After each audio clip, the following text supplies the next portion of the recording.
Hello friends, welcome to Tamil and rush academy. இப்போ நம்ம வந்து வயது கணக்கில் ரெண்டாவது வீடியோ நம்ம பார்க்க போகிறோம். ஃபஸ்ட்டு சம் பாருங்கள். ஒருவரின் தற்போதைய வயது அவரின் இரு மகன்களின் வயதுகளின் கூட்டுத்தொகையை போல 4 மடங்கு. சரி, ஓகே. யாரோ ஒரு அன்னோன் பர்சன் இருக்கான், சரியா? சரி, இருக்கா எக்ஸ் அப்படின்னு வச்சுப்போம், அல்லது வேறு ஏதாவது உங்களுக்கு ஒரு லெட்டர் தெரிஞ்சால் அதை வச்சுக்கோங்க. அவரின் இரு மகன்களின் வயதுகளின் கூட்டுத்தொகையை போல 4 மடங்கு. 2 பையன் இருக்கான், அவனோட வயசு தெரியாது, ஓகேவா? ஸோ அவனை வந்து ஒய்யின்னு கூட வேறு ஏதோ கூட வச்சுக்கோங்க, எஸ்ன்னு கூட வச்சுக்கோங்கன்னு பிரச்சனை இல்லை. 2 மகனோட வயதோட கூட்டுத்தொகையை கம்பேர் பண்ணும்போது எத்தனை மடங்கு? 4 மடங்கு உள்ளது. 4 மடங்கு இவனுக்கு வந்து இருக்கு. ஸோ பையனோட வயது 2 பேரோட வயதை கூட்டினா அதில் வரக்கூடிய ஏஜ் இருக்குல்ல, வயதுகளின் கூட்டுத்தொகையை போல் 4 மடங்கு, அந்த ஏஜ் மாதிரி 4 மடங்கு வந்து இந்த அன்னோன் பர்சன் அல்லது ஃபாதர்னு கூட வச்சுப்போம், இந்த எஃப்க்கு இருக்குது. கொடுத்துருக்க கிவன்னா வேறு ஒன்றுமே நான் எழுதலை, ஓகேவா? சரி, 10 வருடங்களுக்கு பிறகு அப்படின்னா நான் ரைட் சைடில் ஒரு அம்புக்குறியை போட்டு 10 மேலே போட்டு ஒரு ரவுண்டு போட்டுக்கிறேன், ஓகேவா? 10 வருடங்களுக்கு பிறகு அவரின் வயது இரு மகன்களின் வயதுகளின் கூட்டுத்தொகையை போல் 2 மடங்கு. அப்போது அதே 2 மகனோட வயதை கூட்டினா அப்போ கிடைக்கக்கூடிய வேல்யூவை கம்பேர் பண்ணும்போது 2 மடங்காக தான் இருக்குது அப்படிங்கிறத கொடுத்துருக்கான். ஸ்டார்டிங்கில் நமக்கு 4 மடங்குன்னு கொடுத்தவன் 10 வருஷத்துக்கு அப்புறம் 2 மடங்காக ஆகிப்போச்சு அப்படிங்கிறது கொடுக்குறான். எனில் அவரின் தற்போதைய வயது என்ன? ஓகேவா? ஸோ சிம்பிள் கான்செப்ட் கொடுத்துருக்கு. கிவன் என்னன்னா, இப்போ அவருக்கு வயசு வந்து எத்தனை மடங்கு இருக்குது? 4 மடங்கு இருக்குது. யார்? 2 பையனை கம்பேர் பண்ணும்போது 10 வருஷத்துக்கு அப்புறம் 2 மடங்காக மாறிடுது. யார்?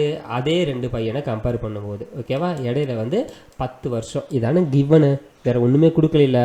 இப்போ என்னென்னா, ப்ரெசண்ட்டில் அவரினுடைய தற்போதைய வயது என்ன அப்படின்றதான் கேட்குறான். தற்போது கண்டிப்பாக என்னவா இருக்குது? 4 மடங்குல இருக்குது. இதில் 4ஆல் வகுப்படக்கூடிய நம்பர் என்ன? 50, 55, 65, 60. 4ஆல் வகுப்படக்கூடிய நம்பர் என்ன? 60. அதுதான் ஆன்சர்னு நம்ம டைரெக்டாக ஃபிக்ஸ் பண்ணலாம். அவ்வளோதான் ஆன்சரு, சரியா? சரி, ஓகே. இதனை எப்படி நான் வந்து ப்ரூவ் பண்ணுறது, எப்படி நான் வந்து சால்வ் பண்ணுறது அப்படின்னு பார்த்தோம்னா, இப்போது இவருக்கு வயது 60 வயதுன்னு ஃபிக்ஸ் பண்ணிப்போம், சரியா? 60 வயதுங்கிறது 4 மடங்கு, ரைட்டா? 60 வயதுங்கிறது 4 மடங்கு அப்படிங்கிறத கொடுத்துருக்கான், ஓகேவா? அப்போது 1 மடங்கு என்னவா இருக்கும்? 1 பங்கு அப்படிங்கிறது 15 வயசாக இருக்கும். அதாவது அந்த 2 பையனோட வயசுகளை கூட்டுனாலே வயது 15 தான் வருது அப்படிங்கிறது தான் இந்த ஆன்சருக்கு உண்டான பதில், ஓகேவா? 2 பையனோட வயதுமே 2 பேரையும் கூட்டுனா ஒருத்தனுக்கு வயசு 10 இருக்கலாம், இல்லை இன்னொருத்தனுக்கு 5 வயசாக இருக்கலாம், இல்லை ஒருத்தனுக்கு 14 வயசு இன்னொருத்தனுக்கு 1 வயசாக இருக்கலாம். அது நமக்கு பிரச்சனை இல்லை.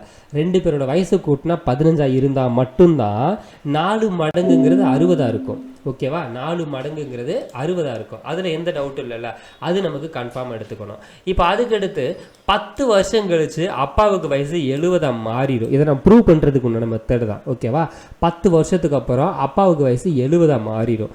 இப்போ 15 வயசு இருக்கக்கூடிய 2 குழந்தைகளுக்கும் 10 வருஷத்துனா இங்கிட்டு ஒருத்தனுக்கு இன்னொரு 10 கூடும், இன்னொருத்தனுக்கு இன்னொரு 10 கூடும். அப்போ 10 10 20 வயசு நமக்கு வந்து பார்த்தோன்னா 2 பேருக்கும் நமக்கு வந்து கூட போகும், ஓகேவா? ஸோ 2 பேருக்கு வயசு 20 கூட போகும். இப்போ ஒரு 15, அதாவது ஃபார் எக்ஸாம்பிள் 10 வயசு ஒருத்தனுக்கு இருக்குது, 5 வயசு ஒருத்தனுக்கு இருக்குன்னு நினச்சிப்போம், சரியா? இந்த கெஸ்ஸில் இந்த 15 வயசுங்கிறத 10 வருஷத்துக்கு அப்புறம் இந்த 10 வயசு இருக்கிறவனுக்கு வயசு 20 மாறும், 5 வயசு இருக்கிறவனுக்கு வயசு வந்து நமக்கு வந்து பார்த்தோன்னா 15 மாறும். அப்போ 20 15 கூட்டினா எவ்வளோ?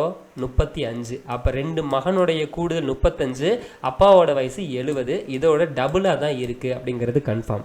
ஸ்டார்டிங்கில் 4 பங்காக இருந்தது, 10 வருஷத்துக்கு அப்புறம் 2 பங்காக மாறும் அப்படிங்கிற நம்ம இந்த கிளாரிட்டியை இந்த கொடுத்துருக்கக்கூடிய ஆப்ஷன்ஸ்க்கு ஏற்ற மாதிரி நம்ம வந்து தெளிவாக முடிச்சாச்சு, ரைட்டா? இப்படியும் நம்ம வந்து ஆன்சர் நம்ம வந்து வெரிஃபை பண்ணி பார்த்துக்கலாம். ஸோ ஸ்டார்டிங்கில் சொன்ன மெத்தடும் நீங்கள் டேரெக்டாக ட்ரை பண்ணலாம்.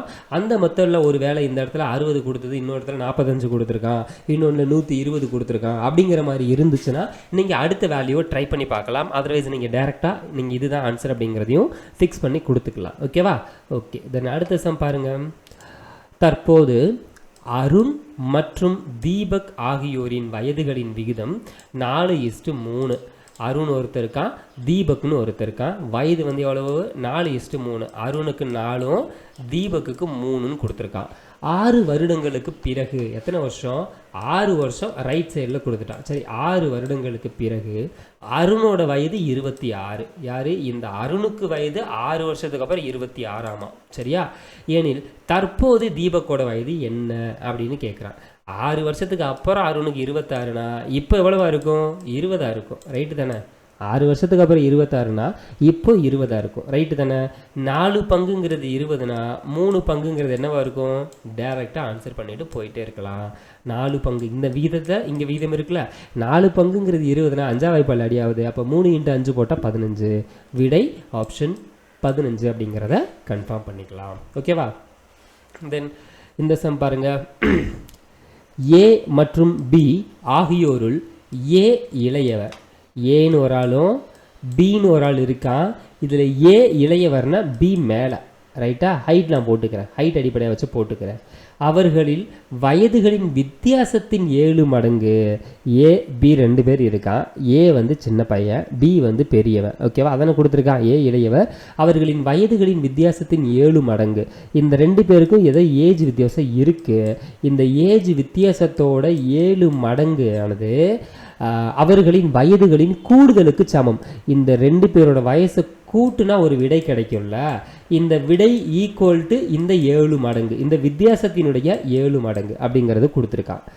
12 ஆண்டுகளுக்கு பிறகு எத்தனை வருஷம்? 12 வருஷத்துக்கு அப்புறம். ரைட் சைடில் ஒரு 12 போட்டுக்கோங்க. 12 ஆண்டுகளுக்கு பிறகு பியின் வயதும் அப்போ பியோட வயசும் ஏயின் தற்போதைய வயதும், ஏக்கு இருக்கக்கூடிய இப்போ ப்ரெசன்ட் ஏஜோட விகிதத்தை வெரிஃபை பண்ணோம்னா பிக்கு 5 பங்கும் ஏக்கு 3 பங்குன்னு கொடுத்துருக்கான். ரைட்டா? அதானே? 5:3 என்ற விகிதத்தில் இருப்பின் ஏயினுடைய தற்போதைய வயது என்ன? ஏக்கு இந்த 3 பங்குன்னு கொடுத்துருக்கான். 3 பங்குன்னு கொடுத்துட்டு எனக்கு ஏஜையும் கேட்குறான். கீழே வந்து பாருங்க, 3ஆல் வகுப்படக்கூடிய நம்பர் வந்து பார்த்தோம்னா சூப்பர், எல்லாமே 3ஆல் வகுப்படும். அப்போ எந்த ஆப்ஷனையும் நாம் ஒமிட் பண்ண முடியாது. இப்போ அடுத்த க்ளூவுக்கு நம்ம போயாகணும். இப்போ ஒரு வேளை என்ன ட்ரை பண்ண போகிறோம்? எனக்கு வயசு இந்த ஏக்கு 3 பங்கு தானே, பிக்கு எத்தனை 12 வருஷம் கழிச்சு 5 பங்குன்னு கொடுத்துருக்கான். அப்போ இங்கே நமக்கு என்னன்னு தெரியாது, கண்டுபிடிச்சா தான் நம்ம ட்ரை பண்ண முடியும். ரைட்டா? இப்போது ப்ரெசண்ட் ஏஜில் ஏக்கு ஒன்று 30 இருக்கணும், இல்லை 36 இருக்கணும், இல்லை 42 இருக்கணும், இல்லை 48 இருக்கணும். ரைட்டா? இது வந்து ப்ரெசண்ட்டில் ஏயோட ஏஜ். ரைட்டா? ப்ரெசண்ட்டில் ஏயோட ஏஜ்.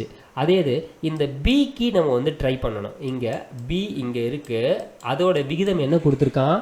5 விகிதம் கொடுத்துருக்கான். ஓகேவா? இங்கே 3 விகிதமும் இங்கே 5 விகிதமும். 3 விகிதம் 30 இருந்துச்சுன்னா 5 விகிதம் எவ்வளவா இருக்கும்? 50. ரைட்டா? 3 விகிதம் 30னா 5 விகிதம் எவ்வளவு? 50. அது மாற்றம் இல்லையா? கன்ஃபார்ம் தானே? அடுத்து இங்கே 3 விகிதம் 36னா 1 விகிதங்கிறது 12. ரைட்டா? அப்போ 5 விகிதங்கிறது 60 மாறும். இங்கே 3 விகிதங்கிறது 42, அப்போ 1 விகிதங்கிறது 14. அப்போ 5 விகிதங்கிறது 50, அது ஒரு 20, 70 மாறும். இங்கே 3 விகிதங்கிறது 48, அப்போ 1 விகிதங்கிறது 16. ரைட்டா? 16, 32, 48 அப்படிங்கிறது வரும். அப்போ 5 விகிதம் எவ்வளோ இருக்கும்? 50, 80 மாறும். ஓகேவா? இது வந்து இங்கே இருக்கக்கூடிய பாஸ்டில் 12 வருஷத்துக்கு அப்புறம். ஆனால் நமக்கு தேவை என்னென்னா, இந்த இடத்துல ப்ரெசண்ட்லேயே பியோட ஏஜை கண்டுபிடிச்சா மட்டும்தான் நம்ம வந்து சம்முக்குள்ளே ட்ரை பண்ண முடியும். 12 வருஷத்துக்கு அப்புறம் பியோட வயசு 50னா இப்போ ப்ரெசண்ட்டில் பியோட ஏஜ் என்னவா இருக்கும்? 50 - 12 நமக்கு போட்டால் 38. 50 - 12 போட்டால் 38. தென் இங்கே வந்து பாருங்கள், 60ல் 12 போச்சுன்னா எவ்வளோ? 48. 60ல் 12 போச்சுன்னா 48. 70ல் 12 போச்சுன்னா 70ல் 12 போச்சுன்னா எவ்வளோ? 58. 58, 60, 70. 80ல் 12 போச்சுன்னா 68. ஓகேவா? ஸோ இது வந்து நமக்கு நார்மலாக கொடுத்துருக்கக்கூடிய வேல்யூ.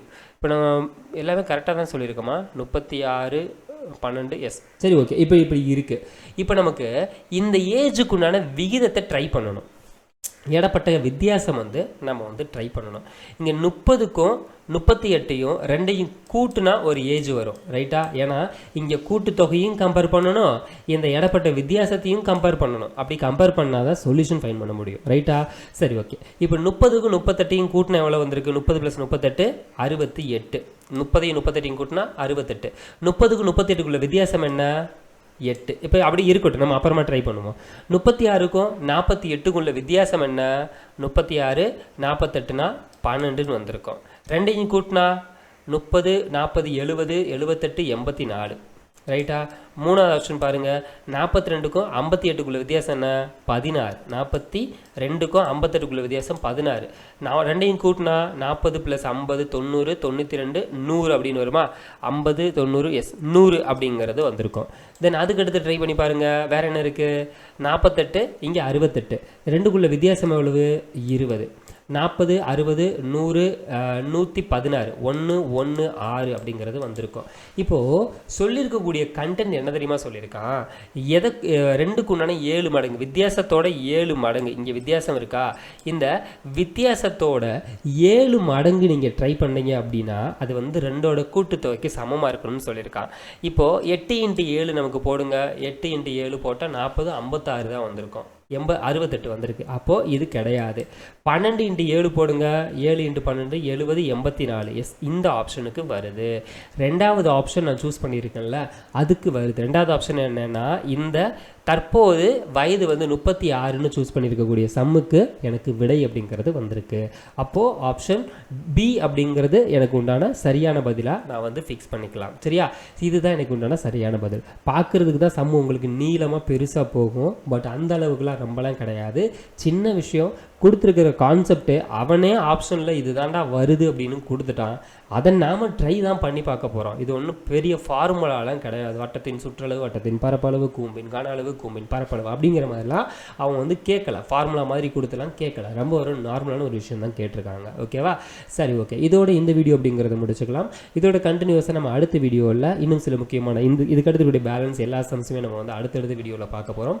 அடுத்தடுத்த வீடியோ எல்லாமே கரெக்டாக அவங்களை வந்து சேரணும்னா எஸ், மறக்காமல் நம்மளுடைய தமிழன் ராஜ் டிஎன்பிஎஸ்சி அகாடமி யூடியூப் சேனலை சப்ஸ்கிரைப் பண்ணுறது மட்டும் இல்லாமல் பக்கத்தில் பெல் ஐக்கான் இருக்கும், அதையும் சேர்த்து ப்ரெஸ் பண்ணிக்கோங்க. தேங்க்யூ.